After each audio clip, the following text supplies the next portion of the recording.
The Week in Art is sponsored by Christie's. Visit christies.com to find out more about the world's leading auction house since 1766. Auction, private sales, online, art, anytime.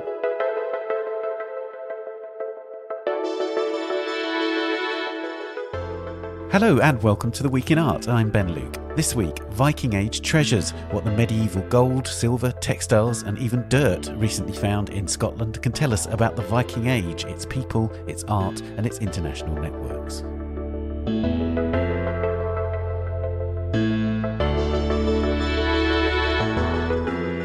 I talked to Martin Goldberg, a curator at National Museums Scotland, about a new exhibition of the Viking Age objects found in the Galloway Hoard in 2014, which have just gone on view in Edinburgh. Also this week, 6 proposals for the highest profile public art commission in London, the Fourth Plinth in Trafalgar Square, have gone on view at London's National Gallery. I discussed the proposals and the current climate for public art in London with Ekow Eshun and Justine Simons.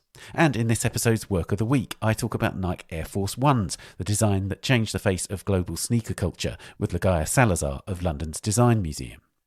Before all that, a reminder about a forthcoming event from the Art newspaper. In a discussion on the 3rd of June to coincide with the first edition of London Gallery Weekend, we're exploring the impact of the pandemic on London's galleries and the steps they're taking to survive. Join our moderator Louisa Buck with 3 gallerists, Sadie Coles of Sadie Coles HQ, Bomi Odufunade of Goodman Gallery and Jeremy Epstein of Adele Asante for What Now? How London's gallery scene can survive in a post-pandemic world. That's next Thursday, the 3rd of June at 4pm BST, 11am EST on Zoom. Register for the event at theartnewspaper.com, and we'll be discussing London Gallery Weekend on next week's podcast. Now, it's the sort of thing you might see on the award-winning BBC comedy Detectorists, but it really happened. In 2014, a treasure seeker in southwest Scotland came across the richest and most varied group of Viking-age objects ever found in Britain or Ireland. The Galloway Hoard, as it's known, had been buried for more than 1,000 years before it was discovered, and contains an extraordinary breadth of objects buried in 2 distinct layers, from silver bullion and an Anglo-Saxon cross, silver arm rings, a small wooden box with 3 gold items, and a silver gilt vessel wrapped in layers of textile and packed full of varied objects. So what does the Galloway Hoard tell us? I spoke to Martin Goldberg, a curator at National Museums Scotland, who organised a new show all about the hoard. Martin, tell me something about the culture of the area where this hoard was found in medieval Scotland. So Galloway is a region of southwest Scotland that has a long coast that connects it to the Irish Sea. But in the 9th century AD, it would have been part of the Anglo-Saxon kingdom of Northumbria. And so it was referred to in contemporary Irish sources as the Saxon coast. It has a linguistic background that is very complicated, because there is a sort of Brittonic, or what has become modern Welsh, linguistic background. Then you've got sort of Anglo-Saxon political control. And at the period that the hoard is buried, you're just beginning to get another linguistic layer as people who are of Scandinavian origin but have been living in this Irish Sea region for at least a century are beginning to settle and occupy particular areas within Galloway. And so it's quite a complicated part of the country, and the hoard seems to be buried at precisely this time of linguistic and social change. And that is a very interesting background, and it's also reflected within the material that's in the hoard. And what do we know specifically about the people that would have left this hoard? Is there anything that you can glean from the objects that were found? Well, this is one of the amazing things about the Galloway Hoard, is it seems like we have the indication of 4 different people that were involved, at least in ownership of the bullion, the silver bullion that is buried in various parcels within the hoard. So there is a top layer of the hoard, which is 22 arm rings and ingots. And then beneath that is a much richer layer. So the top layer is almost like a decoy. And the bullion underneath has 4 arm rings in it that are inscribed with Anglo-Saxon runes. And the inscriptions are contractions or abbreviations of name elements. And so there are 4 of them. And then Each one is folded in a particular way that links it to all the other arm rings in the lower bullion. There are 4 groups of arm rings that are all folded like one of their runic counterparts. And so it looks like there are 4 parcels within this lower bullion deposit. And it's just really quite rare that you get that sort of evidence, especially with the linguistic element of these Old English names or fragments of names. Would that have meant that it was 4 families or 4 clans? What kind of structures within the society would suggest why 4 people would separately have their belongings buried together? Well, traditionally, or within historical sources, the war leader is often referred to as giving out silver. So they have to acquire that silver through probably mostly violence. But once they have that silver, they need to pay their retinue to build up their support base. The 4 groupings within the bullion in the lower deposit of the Galloway Hoard looks like it's uneven. That it's not like there are four quarters. There is one arm ring that is much larger than the rest, twice as heavy, and it has the longest inscription on it. There is another bundle of arm rings that are much more elaborately decorated, and they are, as they would have been worn, they're still in their sort of circular form. And those 4 have been bound together almost like a contract. And so you're seeing that signature of 4 again. But there is one, again, in that group that is twice as large as the rest. So there is certainly somebody who thinks they're more important than the others. How intriguing. And of course, one of the really fascinating aspects is that you've got material here. You've got textile, which is so rare for something this old, right? Yes, the textile is a really rare survival, and that it makes it much more valuable, for that rarity. And it presents opportunities that the gold and the silver doesn't. We can be dazzled by some of those items, but the textiles hold great potential for future research, and that's what we're going to be moving on to in the next 3 years. We have an AHRC funded research programme. So while the exhibition is on display and on tour in Kirkcudbright and in Aberdeen, we'll be focusing on the textile remains. Most of them are too fragile to be on display, but we'll be doing conservation work, examining them, identifying them, and reconnecting them with what we think is the structure of the deposit. Do you know why they would have buried it? I mean, in my imagination, I'm thinking it was fleeing and keeping them safe, because that's a sort of stereotypical image of why these things were done. But can you glean anything more than that, for instance? Well, that is the universal story. That's something that we can all connect with. And it is the standard explanation for why hoards are buried. But if we only had that one story, we wouldn't have anything new or interesting to say.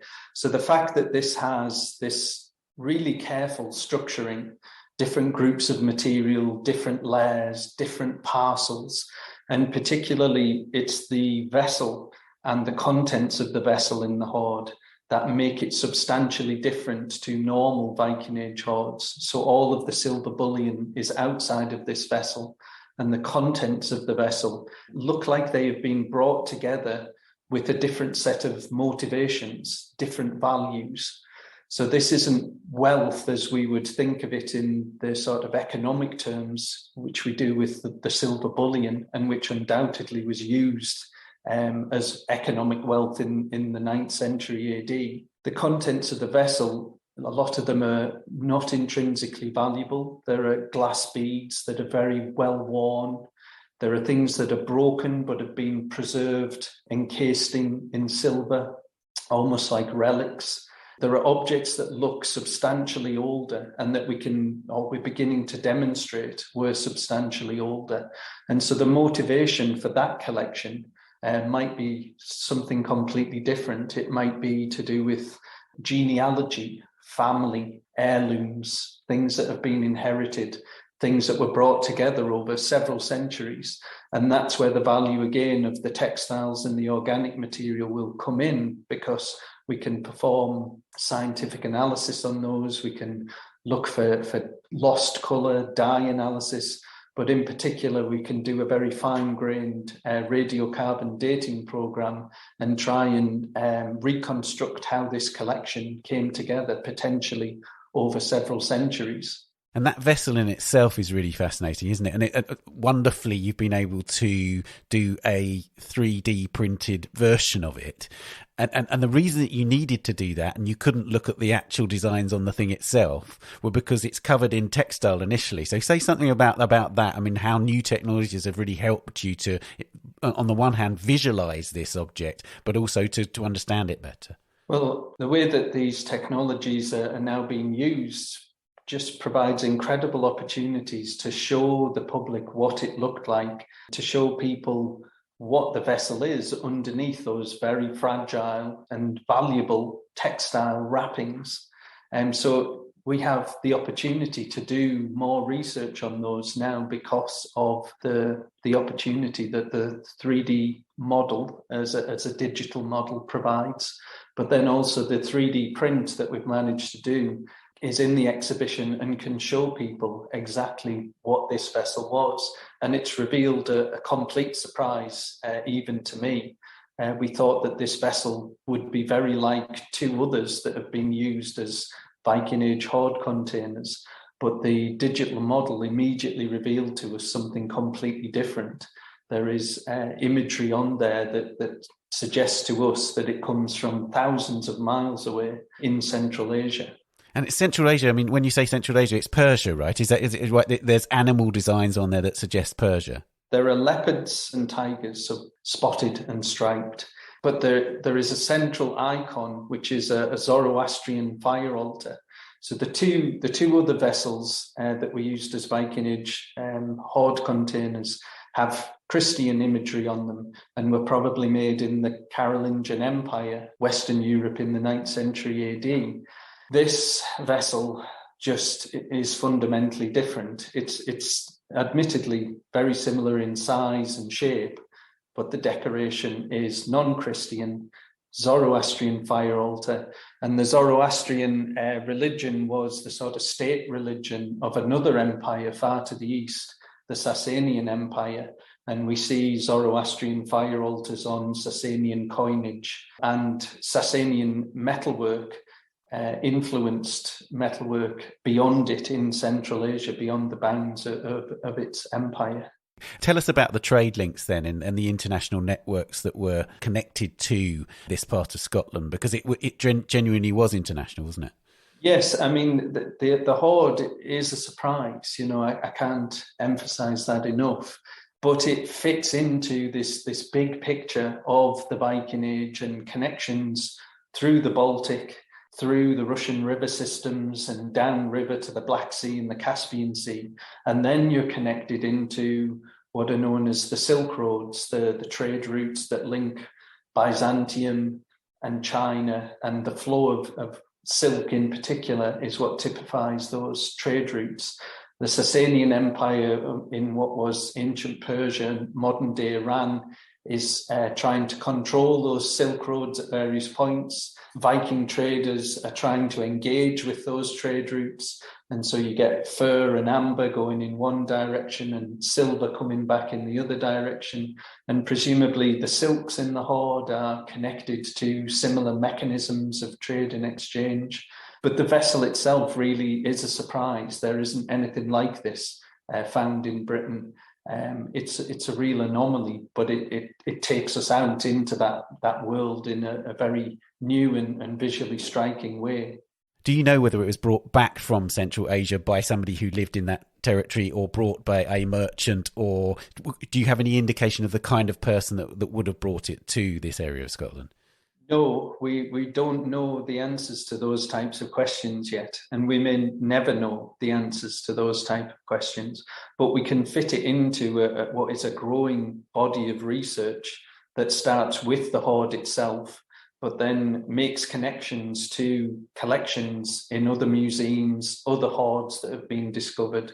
But the thing about the Galloway Hoard is you might find a parallel here and a connection there, but there is nothing quite like this collection that is all together in the one place. And so those bits of evidence are what we're going to pursue and follow over the next few years. The vessel and the reveal of the vessel is quite literally hot off the press. The 3D print that we have installed in the exhibition is brand new. It arrived yesterday. And so the research that we have planned over the next 3 years will begin to answer, or try to answer, exactly the types of questions that you've just posed. So there are two items in the vessel which are, one would expect, would not seem to be very valuable, but they are tremendously valuable to you as a curator, right? Which are these dirt balls. Tell us about those. Yes. Well, the dirt balls are on display for the first time. They were found in the very lowest part of the vessel. And the lower you get within the contents of the vessel, and it's quite a small vessel, it's only 10 centimetres high and 10 centimetres wide, but there are 25 objects of incredible range of material and as I said, different motivations and values. The dirt balls are with the silk and the gold and the most exotic material. And so you have to think that, why were those there? What is that dirt? They've been carefully formed, they've been rolled. You can almost imagine the hands that rolled them together. But it's only the sealed environment of the vessel that has protected them. If they had ever gotten wet, they would have dissolved. If they had ever dried out, they would have turned to dust. And so it's the particular preservation conditions within the vessel that means we have the opportunity now to study them. And I was aware of a phenomenon which is contact relics, where things that have come in touch with the sacred in the ancient world were themselves thought to be sacred and carried the essence of sacred places and sacred things with them. And so one of the simplest mementos to bring back from pilgrimage was earth that had been rolled in the dust of a shrine or in the presence of a reliquary. And that could be brought back from your pilgrimage, places that it might have taken you a year to travel to, a place that you devoted a portion of your life to go and visit. And these earth relics are historically known, but very rarely survive. And so the only comparisons that initially I was aware of were in, again, the Vatican collection in Rome. And it seems like the papal collection has preserved these, and the earth relics that they were collecting are in a particular period between 650 and 900, and they were interested in the sites in the Holy Land, Bethlehem, the banks of the River Jordan, the Temple of the Holy Sepulchre, places that were associated with the life and death of Christ. And so it's a fascinating hypothesis to pursue. Can we use scientific analysis? Can we figure out where the dirt balls in the Galloway Hoard came from? We have some preliminary analysis which has already shown that they are full of microscopic traces of gold and bone and organic materials. And so particularly the gold tells us that they were rolled in an environment that contained gilded or golden objects. So they weren't rolled just anywhere. And of course, reliquary shrines have gilded objects in them. So it's this tantalizing glimpse of what we may learn and what we hope to learn more about in the future. While we're on the subject of Christianity, we haven't talked about one of the absolute landmark objects in the Hoard, which is this cross, this beautiful cross. Tell us about that. So that was up in the top layer of the deposit with 22 pieces of silver bullion, but it immediately flags up that unexpected element. Here's something different and unusual. It's a Christian object, so it's not something you would normally expect to find in the stereotype of a Viking hoard. And I think we're well beyond that stereotype now in the analysis that we've done. It's been very recently worn because it still has this incredibly fine spiral chain that would have suspended it from the neck, and the cross would have been worn on the chest. And that chain is still wrapped around it. You can almost imagine the hands wrapping it around to place it in the ground. The decoration of it is a late Anglo-Saxon style of decoration, probably 9th century AD. And it has 4 beautiful symbols of the gospel evangelists, Matthew, Mark, Luke and John. And those are inlaid with niello, and particular elements of the design are picked out with gold foil. And it's just a really striking example, not only of the wealth of Anglo-Saxon metalwork that is in this collection, which again takes us away from our stereotype of a Viking-age hoard, but also the cleaning of the cross is the best representation that we have of the process that we've been going through, where our specialist conservator, Dr. Mary Davis, with great patience and care, has been slowly revealing the beautiful workmanship of these objects and how they were created in the past. Mary's spoken about how the process of conserving them isn't a matter of just revealing these beautiful things from the dirt, as it were, but the dirt itself is important, not just the dirt balls that were in the vessel, but the conditions in which these objects were buried. Tell us about that, and if you wouldn't mind widening that out into what do you know about the territory?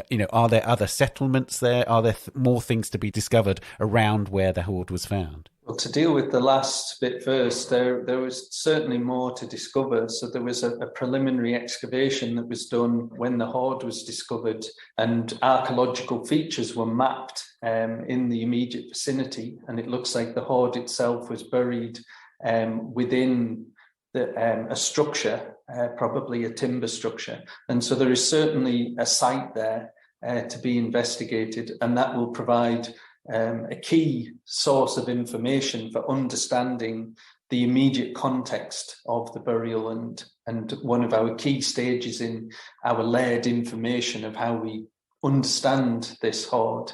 But if we're taking it down to the sort of forensic detail that Mary is working at, whenever she is cleaning anything, working on the material, she's always doing analysis beforehand to figure out what we can learn. So corrosion can preserve organic materials. That's on a larger scale. That's how a lot of the textiles within the vessel have survived, is through differential corrosion of the silver leaching out copper. But its fibres can be trapped in there, pollen, other organic materials can be trapped. And these can provide all sorts of information now as scientific analysis and techniques improve.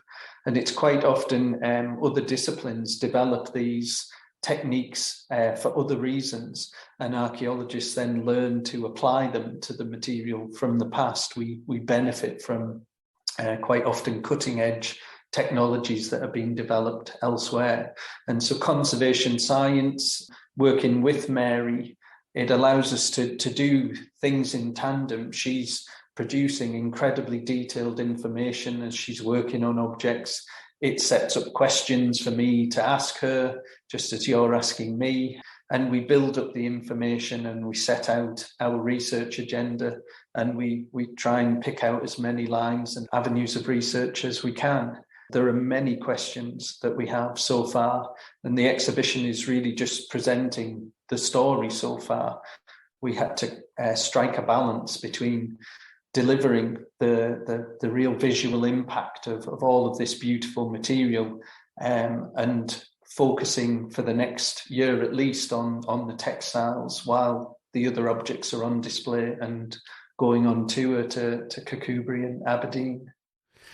Lastly, I wanted to ask about what it's like in terms of the wider culture that you're studying. In a sense, are you retrieving a culture from a kind of stereotypical image of warriors and violence and finding a kind of a picture of a very sophisticated culture? Is that almost like the aim of this, of what you do? The aim of what we do is ultimately we would like to get to the people. If that's what we're interested in, that's what the public are interested in, is connecting with people in the past, understanding their lives, understanding their motivations, and connecting with it, quite often in an emotional way. We deal with objects mostly. The hoard is great because it has fragments of names and other evidence that we can bring to bear. the textiles as a very rare survival, get you to humanity in a different way. It goes back to my previous comment. If we only had one story to tell about why people buried hoards, we would have nothing new or interesting to say. And so it's the range of material in this hoard that is allowing us to create a new picture of that period. It's not that we're sort of taking away the stereotype. The stereotype is there for a reason. It's called the Viking-age. It's an understood phenomenon. There's several hundred years of development of our knowledge about that period. But a hoard of this significance and with this range of material just provides a whole new window into that period. And not just around AD 900 when we think this hoard was buried, but because of the heirloom nature of the contents of the vessel, we're potentially looking at ancient lives that span several centuries before that. All of these objects look like they have gone through several hands. They have been inherited, and ultimately somebody has treasured them and carefully wrapped them and carefully packed them inside this lidded vessel that has come from thousands of miles away, and buried that with a host of silver bullion that had contemporary economic value, that was part of a society that is all about the exchange of silver and wealth. And that's the sort of fundamental exchange mechanism of what we know as the Viking Age. So it's going to open up a whole new chapter, I think, in the history of this period, particularly Scotland's history and its international connections at this point.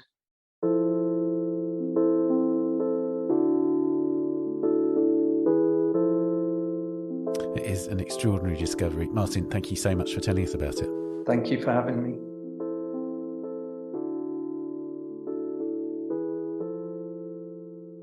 Galloway Hoard, Viking-age treasure, opens at the National Museum of Scotland in Edinburgh on the 29th of May and continues until the 12th of September. It will then tour to Kirkcudbright Galleries, near where the hoard was found, in October, and Aberdeen Art Gallery in July 2022.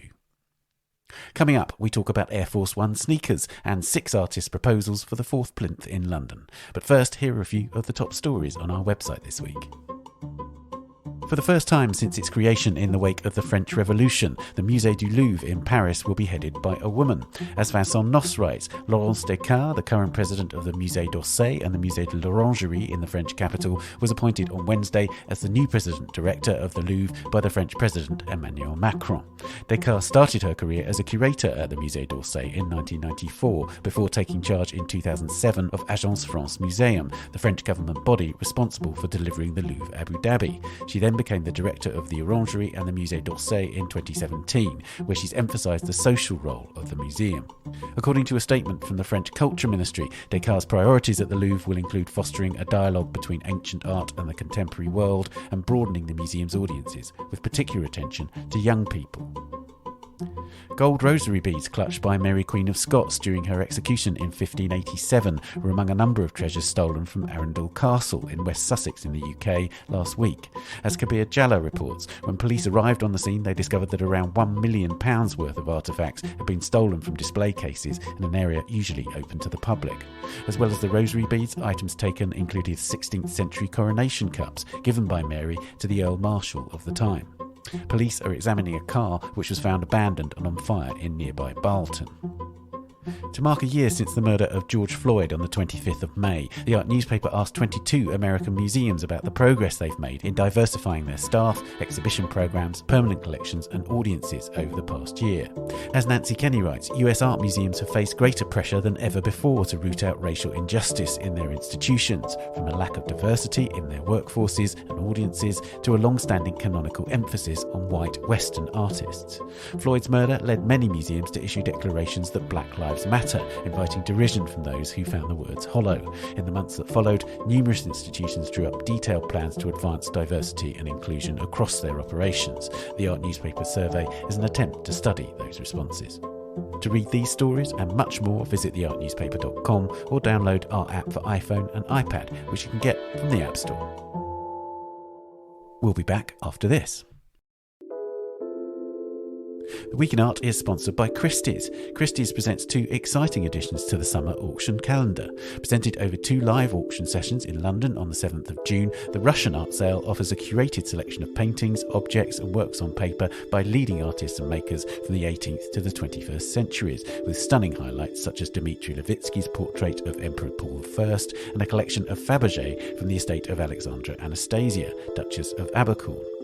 Julian's Park and 6 private collections offers works of fine and decorative art from 7 English country houses, held over 2 sessions, a live auction in London on the 8th of June and an online sale open for bidding until the 15th of June. Browse stunning examples of Impressionist and Old Master paintings, modern British art and English and European furniture, among other remarkable objects. Find out more on christies.com. Welcome back. A reminder that you can catch up on all the episodes of our sister podcast, A Brushwith, featuring in-depth conversations with some of the great artists of our time, including Rashid Johnson, Talam Adani and Michael Armitage. You can listen and subscribe at Apple Podcasts, Spotify or wherever you're listening now. And new episodes are coming in June. Now, proposals by 6 global artists for the next 2 commissions to occupy the Fourth Plinth, the pedestal that over the last 20 years has hosted often controversial works of art in London's Trafalgar Square, were unveiled this week at the National Gallery in London. The new proposals vary hugely, from Bumpman for Trafalgar Square by Paloma Varga Weiss, a figure inspired by German folklore, to a huge rocket by Goshka Masuga, to Ibrahim Mahama's architectural structure with plants, based on a grain silo partially built by Eastern European architects in Mahama's homeland Ghana in the early 1960s. The 2 winning commissions will be shown on the plinth in 2022 and 2024. I went to the National Gallery to talk first to Ekow Eshun, chair of the Fourth Plinth Commissioning Group, and then to Justine Simons, London's Deputy Mayor for Culture and the Creative Industries. Ekow, we're with the 6 maquettes for the next Fourth Plinth Commission. One of the things that's really striking to me is that we've got flights of imagination, we've got hard politics, we've got colonial history. It's a broad selection, so how on earth does one begin choosing 2 of them? To be honest, it's a long process that we go through of deliberation as judges. We do that with a view to the opinions and the kind of responses we get from the public, but we just look really hard at the work. We've asked each artist to consider the same criteria in terms of looking at the role that their proposal can play in the conversation that London has with itself, about the city, about who we are, about how we live. As you say, they've come at it from very different directions, but we try and get to the core of that, and we try and think about which works speak most profoundly about the possibilities of standing on the plinth and speak most profoundly about the conversation they can have with the city and its people. Does it feel like a really apt moment to begin discussions about public monuments, about statues, given the sort of fairly aggressive stance that the government's taking? The Fourth Plinth has always sat, I think, at this intersection of, popularity and sometimes political comment, and thought, in part, that's a lot to do with its location, that's a lot to do with its, its place in Trafalgar Square, this kind of notion that of the plinth as potential an empty site. I think our position with it is that the Fourth Plinth as a programme is an ongoing conversation with the city about the role of art, but really also about the role of society. At times those conversations become more heightened, as they have done over the past year, but the point about the project as a whole is that it continues to have its conversation through these different highs and lows and different periods of times. These are artworks, I think, that are potentially enduring in that they can look beyond a moment. And actually, anyway, in practical terms, they do, because one of these works will go up on the plinth in 2024. So this is less about even the current political moment and more about the larger sense of art's relationship and art's conversation with the city and its people. One of the things, again, that strikes me is about the formal solution. So even independently of the subject matter, the artists have been really inventive in terms of how they're thinking about the form of the plinth. Because actually, weirdly, plinths are quite a difficult thing to display on, right? I mean, especially when you're a contemporary sculptor. Yeah. There's a double thing. There's the fact you have this platform, this plinth, like you said, which has formal strictures to it. It's got finite dimensions to it. But then also there's the thing that it's in the middle of Trafalgar Square, the most kind of populous public space, historical public space in London. and it's in front of the National Gallery, looking out to Parliament. There's a range of conversations that are taking place, and the artists have to bear in mind. And I think the successful works on the plinth are able to synthesise all of those different settings and contexts and offer something that has clarity, imagination, ambition. And I think each of these in different ways has the capacity to do that. I was wondering about the history now of this series, because it actually now does have quite a long history. Does that in any way affect the way that the judges think about it? Just the knowledge of how certain things perhaps may have worked better than others. So I suppose what I'm saying is, do you judge these utterly on their own merits, or does the history of this commission come into play when you're thinking about who gets the final commissions? Inevitably, as judges, you learn some things about some of the practical aspects, some of the aesthetic aspects as well, about what works, what doesn't necessarily work, what's more popular, what's less popular. You try and judge each work, obviously on its own merits, but like you say, the historical process means that, in a way, I think the task is to keep thinking and keep finding works that can speak and offer fresh, new opportunities for conversation. And, that presents its challenges the longer the programme goes on. And in fact, one of the things you see, or you'll see across the course of this, is that the programme's got more international as we've gone on, because we're looking to find, artists from all around the world who can be part of that ongoing conversation. And I think that stretching out of our own ambition, it speaks to both the success of the project and also, our search for continued conversation with the Fourth Plinth programme as a whole. That's wonderful. Thank you very much. Thank you. Justine, I just wanted to know about the discussions one has with artists in terms of developing these things, because obviously there is a practical element to it as well as an imaginative element. But I noticed that Teresa Margolis has got a really radical proposal, which is fundamentally for a sculpture that disappears. So tell me about some of those discussions that you would have with artists in the making of these things. I think what is always extraordinary is that this is a rectangle, right? And, over the 2 decades that I've been involved in this project, the incredible diversity of ideas that artists have brought to bear for this Fourth Plinth is just awe-inspiring, honestly. And what we give to the artists is as much history and context, and also we give them the kind of practicalities, to think about the sightlines, to think about the scale, to think about materials. But that's it, really. It's really up to them to bring their kind of imagination to bear, and what you often see then, I think, is that you see the artist riffing off the heritage of Trafalgar Square, I think. You can see the kind of bump man, a bronze piece there, with all his kind of vulnerabilities revealed on the outside, and the artist is talking about how Trafalgar Square is all about the bronze stiff upper lip, and here we have a more truthful picture. But he's contemplative, he's looking to the kind of skies, and he's okay with his bumps, right? But then, for instance, Teresa Margolis' piece it's a really powerful piece, because these are the masks of trans people that she's been working with and will help her make the works. And London's weather will ultimately erode them, and they will become a sort of an anti-monument, right? Yeah, this piece is really, really powerful. It's a monument to the trans community. There's a lot of conversation, isn't there, about how we need to represent more of our stories, and we need to represent more of society in our public realm.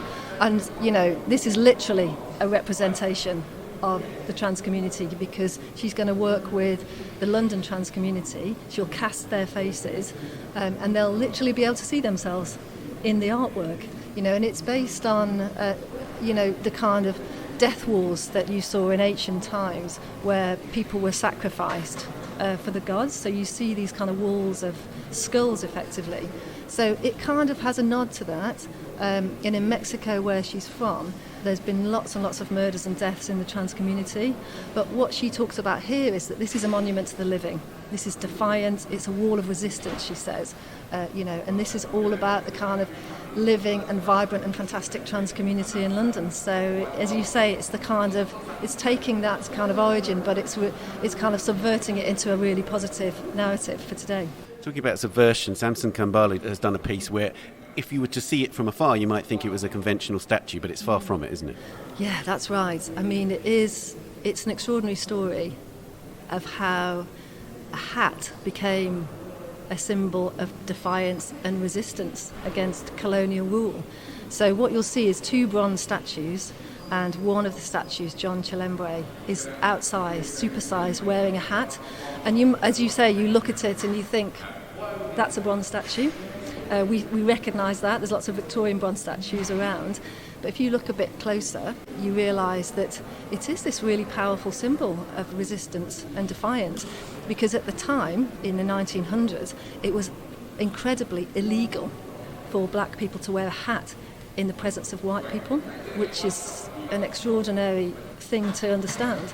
And it's based on a 1914 photograph. And he's standing next to a European missionary who was his friend. Yeah, and you see them both in this statue. And you'll see actually his hat, he's moved it kind of to the side in order to really amplify the hat, so it looks even bigger. And, you know, very sadly, he was killed by the colonial police for fighting for equality. But this captures his story, you know, and in a moment where we're looking to redress diversity in the public realm, this is a really, really powerful story that people need to know about. And then you've got Goshka Masuga, who's done this sort of space age, but it feels a bit sort of retro space age. The rocket seems really particular to me. It looks like a 60s rocket or a rocket from a different era, an era where we were projecting our ideas onto the space race and everything that represented. So tell us a bit more about that one. Yeah, I think so. I mean, the rocket it will be massive. You know, it's really big. And I think the artist is talked about as kind of, you know, look into the skies, look into space again to gain some perspective on our lives today, you know, and that is an idea that resonates today more than ever, really. And Nicole Eisenman has gone in a way into the sort of intimacy of the bedroom as a means of commenting on very broad range of issues, right? So it looks like a jewellery stand, but it has all sorts of other things which indicate all sorts of social political issues. Yeah, I mean, it's using this kind of idea of a jewellery tree, something that you might just see on your dressing table. And so it is this mix of kind of, you know, sentimental things, precious things, but also the everyday things. So you'll see a kind of used coffee cup as well as a medal, you know, and it's this idea of making that kind of everyday monumental, I think. But again, there's all of them riffing off Trafalgar Square and the heritage in the square, you know, and that's what's great about the site-specific nature of the Fourth Plinth. And we were talking a bit about sort of the space race and sort of ideas of modern futures. And then we've got this sort of monument to failed modernism, and yet it has an organic element, which is Ibrahim Mahama's work. Tell us about that. So it's a grain silo, and they were commissioned in the 1960s, and they never really got to fulfil their true potential, their intended function, because the president was very quickly overthrown in the 60s. And so they were left. So these kind of incredible brutalist structures kind of are all around the country.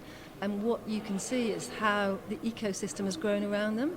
So the artist has been to visit lots of them and, you know, says that they've kind of got plant life, there's bats, there's frogs, there's birds, you know. And I think, again, there's something about the pandemic there, isn't there, where humans have kind of retreated from the urban space and animals and plants have kind of taken over. We've all watched kind of YouTube videos of penguins wandering across the high street, haven't we? You know, so there's a kind of resonance there, right? And I wanted to ask you a bit about London and how it fits in with the wider culture in terms of the debate about public monuments at the moment. Do you feel as a commissioning body that you can take a kind of progressive stand on this issue in a way when the government is taking a deeply conservative stand on it? I think the Fourth Plinth, you know, has always been thought-provoking. You know, the artists have never shied away of kind of exploring interesting, difficult, provocative, celebratory, all kinds of issues, you know.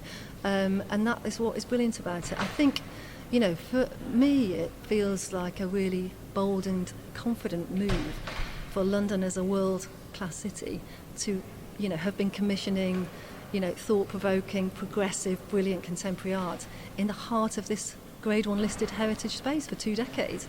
It's bold, and it says how confident we are as an international, diverse, creative city, and it's more important than ever.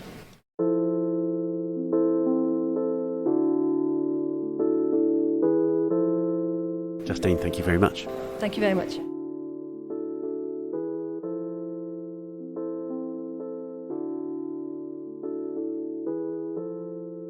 The Fourth Plinth proposals are at the National Gallery in London until the 4th of July. You can see the designs online at london.gov.uk/4thplinth and also vote for your favourite. The winners are announced in late June. And you can hear interviews with the two most recent artists to win the commission, Michael Rakovitz and Heather Phillipson, on this podcast. Heather, whose work The End is currently on the plinth, was on the podcast a couple of weeks ago on May the 14th, and I interviewed Michael about his work for the plinth on the 22nd of March 2018. And finally, it's time for the work of the week. Nike Air Force One sneakers, or trainers as many of us in the UK call them, are among the designs explored in Sneakers Unboxed, Studio to Street, an exhibition now at the Design Museum in London. Ligaya Salazar, the exhibition's curator, told me about this particular design and why it's much more than just a pair of shoes. Ligaya, we're going to talk about Nike Air Force One trainers. Tell us about them. Well, Nike Air Force Ones are probably the most recognisable pair of trainers or sneakers or crepes or however you want to call them globally. So, and what's interesting about them is that they have become such a kind of cult item merely on their own, merely because people really love them. So there was never really much of advertising behind them. So, which is what makes them so special. They were designed specifically for basketball players, right? So that this was in 1982, and at that point, Nike was much more of a kind of running company, I read. Indeed, yes. Nike wasn't really much of a big player in the basketball scene at the time, or really in the sportswear market. I think Adidas and Puma and even Reebok were much bigger at that point. So the Air Force One was their first basketball trainer, but it was their first basketball trainer to feature their very famous Air midsole cushioning. Can you say something about the air element? Because we now know that so many of their trainers have the word air in them. What does it mean? This actually was an invention by an engineer called Marion Rudy, who invented these basically air-filled bubbles, and reportedly took them to Adidas first, and they said no, and then took it to Nike, but this could be an urban myth also. So, but then Nike started introducing them into their running shoes in the late 70s. And they obviously are there to help cushion the blow as you're running. And in the case of the basketball trainers, obviously, whilst you're playing basketball, and it's quite demanding on your feet. So it's quite a big advancement for that shoe at the time. Right. Tell us about the design. You know, this is a design museum show. What's particular about the design of the Air Force One? I think it's interesting because the way the Air Force One started in 1982 isn't how we know it now. So there has been a development in the sense that it's become this ubiquitous white canvas that has been versioned over 2,000 times apparently. But the beginnings of it sit very much in basketball, and basketball is probably at the root of most of what we understand as sneaker culture now, because the relationship between basketball, streetball and hip-hop was such a close one. And I guess the first Air Force One in 1982 was a high-top trainer that was promoted by basketball players. But really what was interesting about it is almost less the design, but more its cultural story and its cultural significance. But in terms of design, there was not just the Air midsole, there was a new type of kind of sole pattern that would help pivot better when you're playing basketball.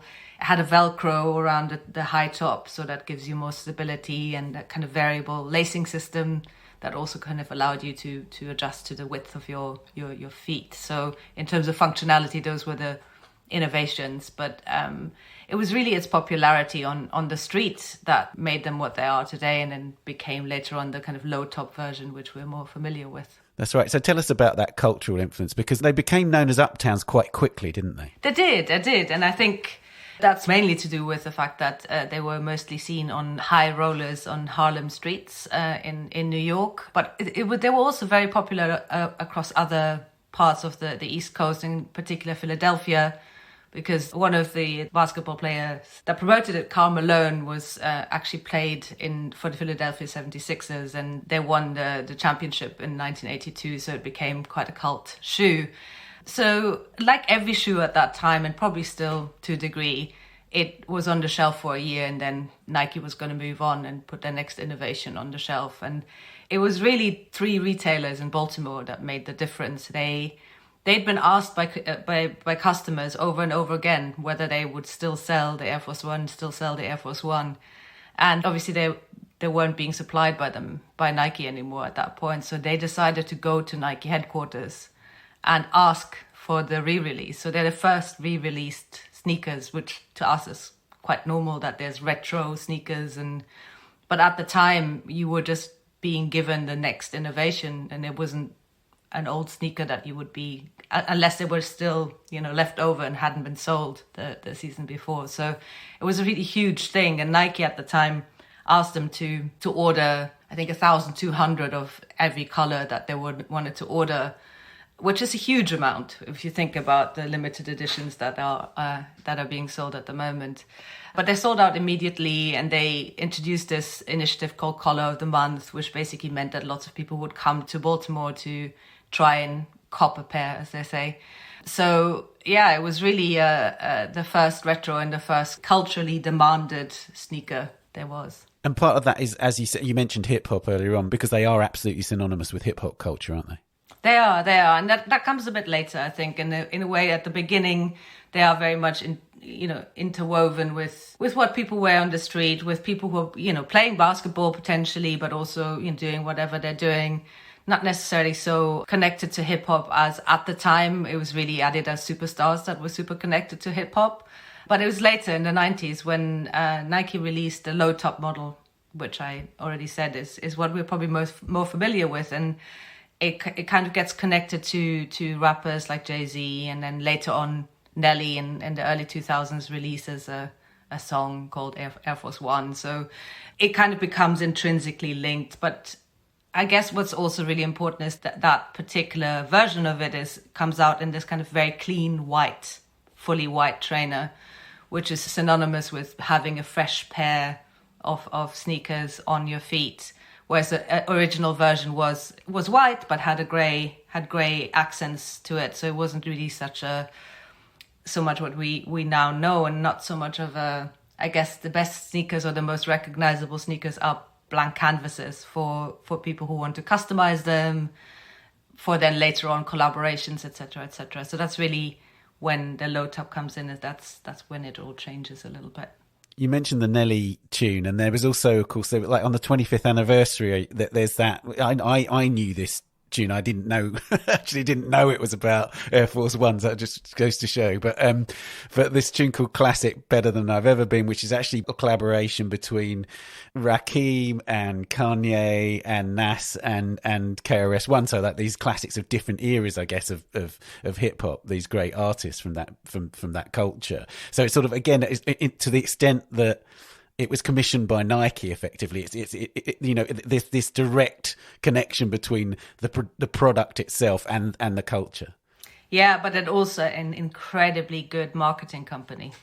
So I think there's at that point, that's when you really recognize the power that Nike puts into what originally wasn't advertised so much and really came from the culture. But then as they recognize the profitability and the desirability by attaching themselves to the culture, they're definitely right on that, and that's obviously shown by the fact that they commission artists to do a song about the trainer, which obviously has a place in the culture, but it's also then amplified by those initiatives.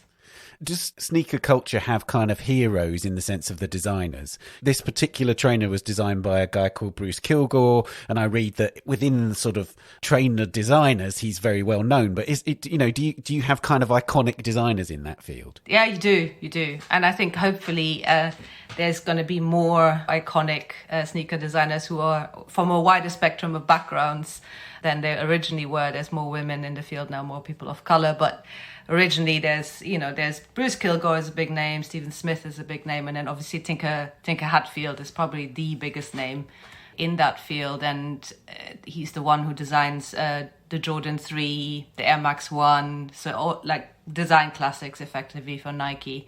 But there's a lot of lesser known designers who've done incredible innovations, such as the Reebok Instapump, and there's people behind the scenes that have done incredible work there. But yeah, I guess the key ones are Tinker Hatfield, Bruce Kilgore, Stephen Smith. I read that a pair of the Air Force One trainers sold at auction in March, in fact, of this year for $88,000. It was actually a pair that had been designed bespoke for the TV series Entourage. It was invented for like a kind of fictional artist's design, effectively. This artist called Fukuyama. Obviously, again, connected to a successful series. Again, there's sort of all sorts of cultural references that come into play. But yeah, it's sold at Sotheby's for $88,000. Can you say something about that aspect? Because it's become quite significant in recent years, hasn't it? These objects selling for huge prices at auction. It's crazy. But yeah, it, as you say, it's very much becoming more and more common. These prices are achieved for either quite often they're player samples actually that are have been worn by Kobe Bryant or Michael Jordan or other athletes. I guess really truly in the last decade been more and more popular. The one that is probably the most valuable one is a friends and family edition, which means it's not publicly available, just gets given away to whoever is friends and family of the creator, and it's a PlayStation Air Force One that was just given to PlayStation employees when the PlayStation 3 was, and some footballers probably, when the PlayStation 3 was released. So it's those kinds of, it's kind of strange because it's artificially created desire, and also the fact that there's so few of them. So it's an interesting phenomenon, but it just continues to go and go and go. It's not something that's stoppable because it just works. Last question. In terms of museums, obviously you've got a show which is all about sneaker phenomenon. Are museums now very much collecting these objects? And are they, do they have the same sort of currency as we might have valued forms of, like, for instance, haute couture in the olden days? In other words, do sneakers have a sort of currency as a museum object that we previously bestowed on things which would have had a much more kind of historic significance in terms of design? It's very hard to keep sneakers. They're not really made to last. And they, because of the various innovative materials that are in them, they tend to be they get very fragile and brittle very quickly, especially since the late 80s. So yes, there are museum objects, and there's museums that keep them, including the Northampton Shoe Museum, which has a great collection of sneakers, but they're very hard to keep. And I guess to answer your question around the value of them in terms of a museum collection, I guess they are the couture of our time in a weird way. I'm sure that lots of my fashion curator colleagues would be horrified by the sentence, but they take the place of identity and signifying identity. So in that way, they are a little bit like high fashion was, in the sense that you signify who you are and what status you are in society by the type of sneaker you wear.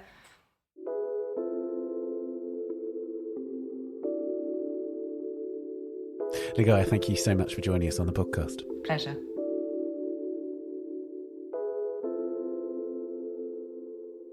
Sneakers Unboxed Studio to Street continues at the Design Museum in London until the 24th of October. And that's all for this episode. You can subscribe to The Art Newspaper at theartnewspaper.com. Click on the subscribe link at the top left of the page and you'll find a range of subscriptions. And do subscribe to this podcast and a Brushwith if you haven't already done so. And please give us a rating or review if you've enjoyed it. We're on Twitter at Town Audio and on Facebook and Instagram, of course. The Week in Art is produced by Julia Michalska, Amy Dawson and David Clack. David is also the editor and sound designer. Thanks also to Henrietta Bentle and Daniela Hathaway, and to this week's guests, Martin, Ekow, Justine and Ligaya. Thank you for listening. See you next week when we'll be looking at the Roman Emperor Nero. Bye for now. The Week in Art is sponsored by Christie's. Visit christies.com to find out more about the world's leading auction house since 1766. Auction, private sales, online, art, anytime.